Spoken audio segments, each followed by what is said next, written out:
Dashing ফেসের ছিল, এমন স্মার্ট ড্যাশিং ফেস, এমন পার্সোনালিটির মানুষ ছিল মুসআব রাদিয়াল্লাহু তাআলা। কারণ যিনি ইসলামের স্পোকম্যান হবেন, মুখপাত্র হবেন, তার স্মার্ট হওয়ার দরকার আছে না নাই? আকাবার প্রথম শপথ যখন হলো, তাদের সাথে ইসলাম মদিনাতে একজন মুখপাত্র পাঠালেন, ডিপ্লোম্যাটকে পাঠালেন, অ্যাম্বাসেডর অফ ইসলাম, তিনি হচ্ছেন মুসআব ইবনে উমাইর। সুবহানাল্লাহ।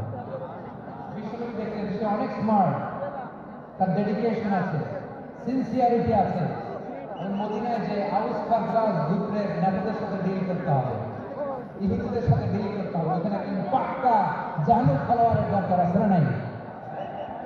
মুসআব ইবনে উমাইর রাদিয়াল্লাহু তাআলা আনহু ওনাকে বিষ্ণু ইসলাম চুজ করলেন, এবং বিষ্ণু ইসলামের এই চুজিংটা, এই সিলেকশনটা এত সুন্দর ছিল, তিনি মদিনাতে যে বিশ্বনবী আসার আগে মদিনার জমিনকে তিনি উর্বর করে ফেলেছেন। প্রতিটা ঘরে ঘরে কালিমার দাওয়াত তিনি পৌঁছায়। জুমার বিধান নাযিল হয়েছে, কিন্তু মক্কায় পরিবেশ নাই জুমা পালন। বিষ্ণু ইসলাম একজনকে দিয়ে খবর পাঠালেন, যাও মদিনায় মুসাফকে যে বলো, মুসাফ তো আমার শিক্ষক, আমার স্পোকম্যান, মদিনাতে যেন তারা জুমা কায়েম করে। বিশ্বনবীর আগেই মুসআব মদিনার মুসলিমদেরকে নিয়ে মদিনায় প্রথম জুমা কায়েম করে ফেলছে। সুবহানাল্লাহ। ডিপ্লোম্যাটদের কেমন হইতে হয়, অ্যাম্বাসাডারের কেমন হইতে হয়, মুসআব রাদিয়াল্লাহু তাআলা আনহুর কাছ থেকে শিখলাম। মুসআব নামটা কেমন লাগে? যশোর, যাদের সন্তান হবে ছেলে সন্তান, আমার রাস্তায় পাইলে সবাই জিজ্ঞেস করবে একটা নাম দেবেন, ছেলে হবে। যশোর বছর জন্য আমি একটা নাম দিয়ে দিলাম, নাম রাখতে হবে মুসআব। কি নাম?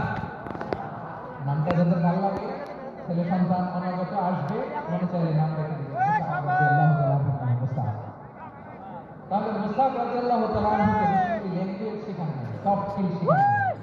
যায়েদ রাদিয়াল্লাহু তিনি হিব্রু ল্যাঙ্গুয়েজ শিখেছেন, সিরিয়ানি শিখেছেন, কিন্তু মুসআবকে তিনি বানিয়েছেন spokesman of Islam, the first diplomat, the ambassador of Islam. সুবহানাল্লাহ পড়বেন না? আব্দুল্লাহ ইবনে আব্বাস রাদিয়াল্লাহু তাআলা আনহু বিশ্বনবীর কাজিন, চাচাতো ভাই।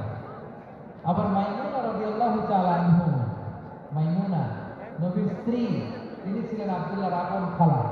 তো নবীর বউ যদি ওনার খালা হয়, নবী তার কি? নবী তার কি? খালু। তাহলে সম্পর্ক অনেক গভীর, কাজী আবার খালু। ছোট্ট মানুষ, তাই রাতে মাঝে মাঝে ঘরে থাকতে। বিষ্ণু দেখেন আব্দুল্লাহ যেহেতু আমার ঘরে ঢুকতে পারে, আব্দুল্লাহ এই উম্মতের বড় শিক্ষাবিদ বানাইতে হবে। কথা বোঝা নেই? আব্দুল্লাহকে কি বানাইতে হবে? শিক্ষাবিদ, এডুকেটর অফ দিস উম্মাহ, এই উম্মার শিক্ষাবিদ বানাইতে হবে। তাই আব্দুল্লাহ ইবনে আব্বাসকে বিষ্ণু হাতে কলমে শিক্ষা দিয়েছেন। আহারে, আর এরপরে যে কি ভাষা আসবে তোমাদের জন্য আমার মুখ থেকে আমি নিজেও জানি না। 1 ঘন্টা ধরে ধাক্কা ধাক্কি মারামারি আসতে বলছে না, পেছনে চলে যাও, যেমন আসলে পুরো প্রোগ্রামটা নষ্ট করে দেবে।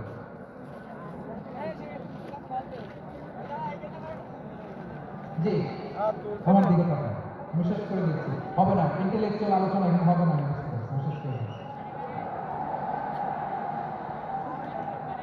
আব্দুল্লাহ ইবনে আব্বাস রাদিয়াল্লাহু তাআলা মনোযোগ দিয়ে কয়েকটা মিনিট শুনুন, আমি এখনই শেষ করে দিচ্ছি। এরপর আওয়াজ করবে, এই যে আমি বললাম না সব করা যাবে, বসে যাও, শুয়ে যাও, চলে যাও, আওয়াজ করা যাবে। অন্যকে বসো এটা বলার দরকার নেই, জাস্ট দিকে তাকাও।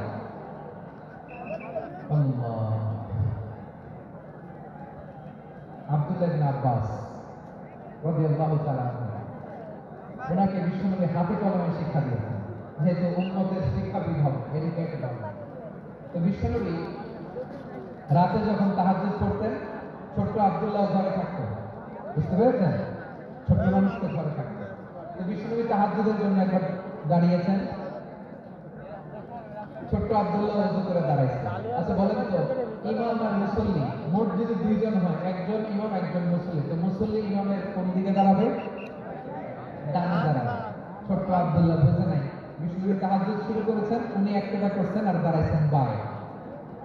কোথায় দাঁড়িয়েছেন? আব্দুল্লাহ বলেন, যখন আমি বায়ে দাঁড়ালাম, আখাযা রাসূলুল্লাহ সাল্লাল্লাহু আলাইহি ওয়াসাল্লাম উযুনি আল ইয়ুমনা ইয়াফতিলুহা, বিশ্বনবী নামাজরত অবস্থায় আমার কান ধরে টেনে আমার ডান দিকে এনে দাঁড় করায় দিলেন। সুবহানাল্লাহ। দেখেন হাতে কলমে শিক্ষা আর জীবনে ভুলাবে কথা কেন আর ভুলাবে না। আর ভুলাবে না। এভাবে বিশ্বনবী অনেক সঙ্গ পেয়েছেন, সফর করেছেন, একই বাহনে বসেছেন, এক বাহনে বসে লম্বা নসিহত করেছেন, বলেছেন ইয়া গোলাম ইহফাদিল্লাহ ইয়াহফাযকা ইহফাদিল্লাহ তাজিদহু তুজাহাক ইযা সাআলতা ফাসআলিল্লাহ ওয়া ইযা ইসতাআনতা ফাসতাঈন বিল্লাহ। আল্লাহর বিধান মানো, আল্লাহর বিধান রক্ষা করো, আল্লাহ তোমায় রক্ষা করবে।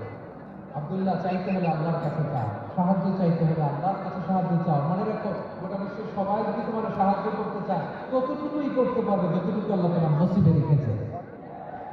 গোটা বিশ্ব যদি তোমার বিরুদ্ধে ষড়যন্ত্রে দাঁড়িয়ে যায় ক্ষতি ততটুকু করতে পারবে যতটুকু তোমার জন্য বরাদ্দ আছে। এর বাইরে কিছু করতে পারবে না। আওয়াজ করে বলেন ঠিক কিনা?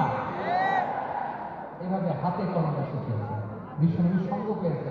ওনাকে বিষ্ণু ইসলাম শিক্ষাবিদ এডুকেটেড অফ মুসলিম হিসেবে সিলেক্ট করেছেন, হাতে কলমে শিখিয়েছেন।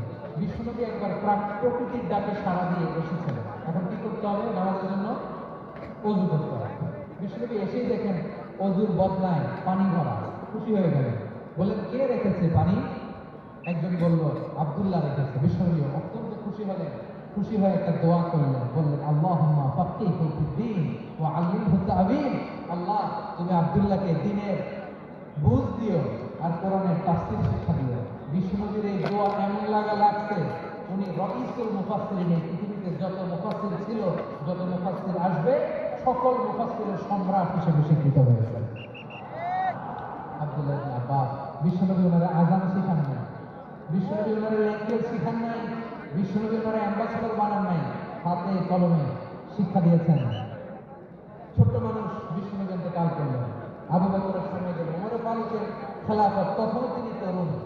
ওমর ফারুক রাদিয়াল্লাহু তাআলা ওনার ক্যাবিনেট মিনিস্ট্রির বৈঠকে এই আব্দুল্লাহ ইবনে আব্বাসকে পাশ দিয়ে বসা রাখতেন।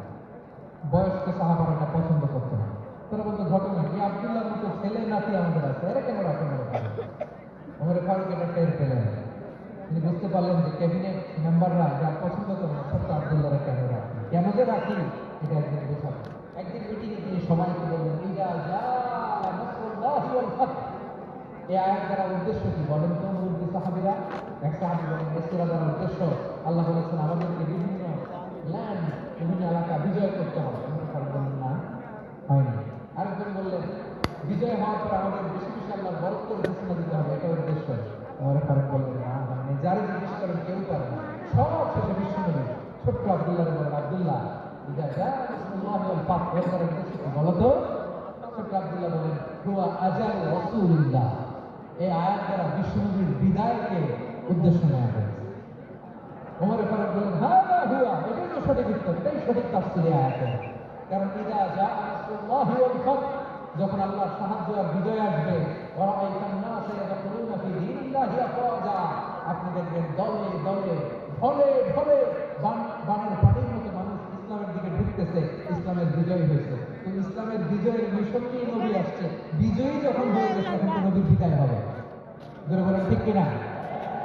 কোনো সাহাবী এই সূক্ষ্ম কথাটা ধরতে পারে না, ওই আব্দুল্লাহ ছাড়া। আব্দুল্লাহ যখন উত্তর দিছে সব সাহাবীদের প্রমোশন হয়েছে। এরপর থেকে কোনো ক্যাবিনেট মিটিংয়ে আর কোনো সাহাবারা কোনো প্রশ্ন করে না, আওয়াজ করে পড়েন সুবহানাল্লাহ। বিশ্বনবী আব্দুল্লাহ ইবনে আব্বাসকে এডুকেটর অফ দ্য উম্মাহ, উম্মার শিক্ষাবিদ হিসেবে গ্রহণ করেছেন। আওয়াজ করে পড়তে হবে আল্লাহু আকবার। সাহাবীদের নামগুলো মনে থাকবে? এক নম্বরে আবু মাহজুরা, মুয়াজ্জিন বানাইছেন। যায়েদ ইবনে সাবিত, দোভাষী, ট্রান্সলেটর অফ প্রফেট, এবং তিনি ছিলেন বিশ্বনবীর ব্যক্তিগত সচিব। মুসআব ইবনে উমাইর, the first ambassador and diplomat of Islam. আব্দুল্লাহ ইবনে আব্বাস, এই উম্মার সবচেয়ে বড় এডুকেটর, শিক্ষাবিদ। আরেকজন ছিল আব্দুল্লাহ ইবনে মাসউদ রাদিয়াল্লাহু তাআলা। দুই আব্দুল্লাহ, আব্বাস গেল, আরেকজন ছিল মাসউদ। মক্কার তরুণ, ছাগল পালতো মুশরিকের। বিশ্বনবী আর আবু বকর রাদিয়াল্লাহু তাআলা একবার গেলেন, যে দেখে এই তরুণ দ্বারা বিশ্বনবী বলেন আমি খুব ক্ষুধার্ত, তোমার কাছে কি দুধ আছে ছাগলের? আব্দুল্লাহ ইবনে মাসউদ বলে আছে, ওয়ালাকিন আনা মুক্তামান, যে দুধ আছে এটা আমানতের, আমি দিতে পারবো না। বিশ্বনবী এইটা শুনে এর টার্গেট করে দিলেন, আনা মুক্তামান, দুধ আছে কিন্তু এটা আমার মালিকের, আমি তো দরদ দেখায় আমার মালিকের দুধ আপনি পথি, আপনারা দিতে পারি না। বিশ্বনবী টার্গেট করে ফেলছেন, আরে আমার কাজে লাগাইতে হবে। বিষ্ণু যখন বলছে, ঠিক আছে দুধ দিয়ে